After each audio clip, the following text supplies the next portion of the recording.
Hey guys, LP here from Techno Buffalo and welcome back for another very exciting unboxing and review. This time around we'll be taking an in-depth look at Nokia's new N-series device, the N900. We're going to be looking at the hardware and software, and I'm also going to be putting the N900 through some tests and benchmarks. We'll be taking a look at how the device handles multitasking and different video codecs. We're especially going to be focusing on the new MIMO 5 operating system, which is a first experience for any mobile device and a first for myself as well.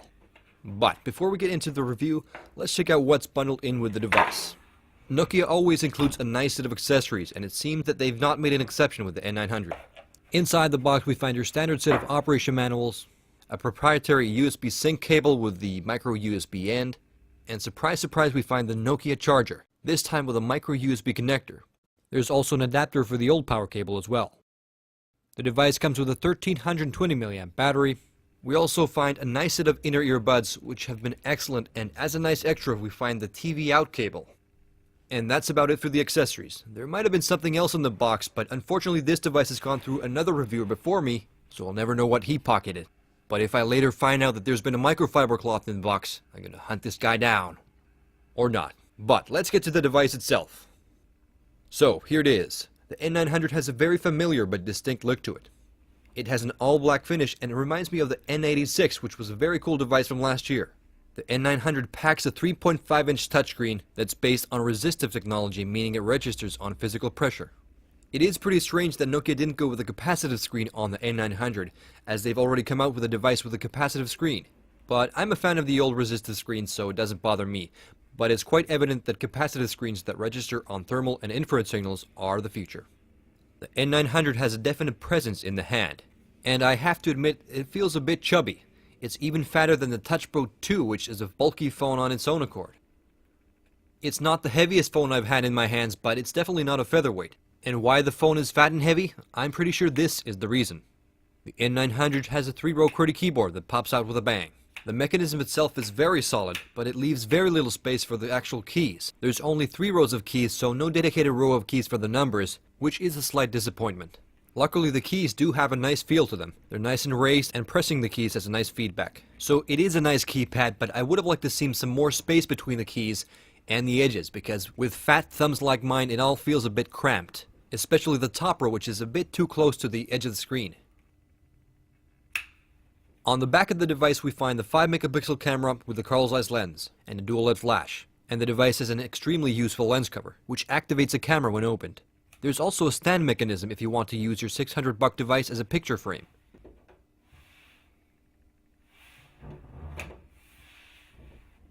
The back cover comes off nicely, and under the cover you find the 1320 mAh battery. Beside the camera lens we find the micro SD slot, and under the battery we find the slot for the SIM card. Build quality of the N900 is okay. The frame supporting the slide-out mechanism is made out of metal.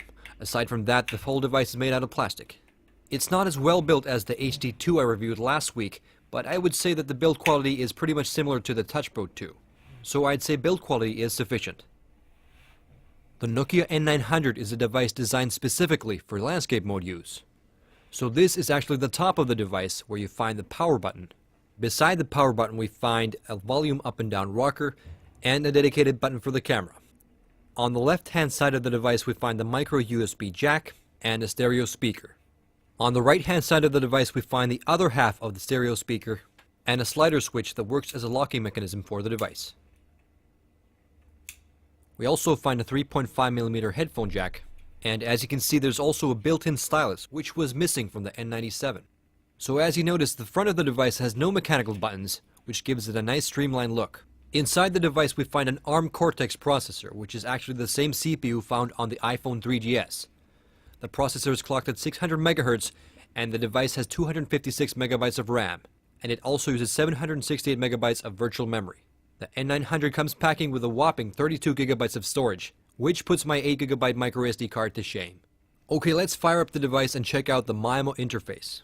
There's my pin code if you want to steal my phone, and if you watch my Nokia N97 review, you might remember that I wasn't too impressed with the old and outdated Symbian operating system, and it was pretty obvious that it was time for a change. So this is the MIMO 5 desktop, and as you can see you start with an entirely clean slate. It's actually just not a single pane, you have up to 4 separate desktops, and each desktop is fully customizable. On the top of the screen you find the clock and the applications tab, which are fixed to every pane. Tapping on the upper edge of the screen gives you access to the desktop settings, from where you can add shortcuts, contacts, web bookmarks, and widgets to your desktop. You can also change the amount of desktops, so you can, for example, have just 2 panes to keep it simple. You can also adjust the theme and desktop wallpaper. And let's add some stuff to the desktop. I'm more of a Twitter guy than a Facebook guy, but let's add a Facebook widget. You can move the widgets anywhere on the screen and on any of the 4 panes. You can, for example, have social network links and widgets on one pane and contacts on another. It's simple enough, but I have to mention that the shortcuts are a bit small for dragging around with your finger. I sometimes ended up closing the shortcuts accidentally. If you have fat fingers like mine here, you're going to need the stylus. But overall, customizing the desktops is made very simple, and the MIMO 5 I think has a very short learning curve. It's fundamentally a very simple interface, but it's also very versatile, and there's endless possibilities of customization. The interface has many similarities to the Android interface, which shares the same Linux platform.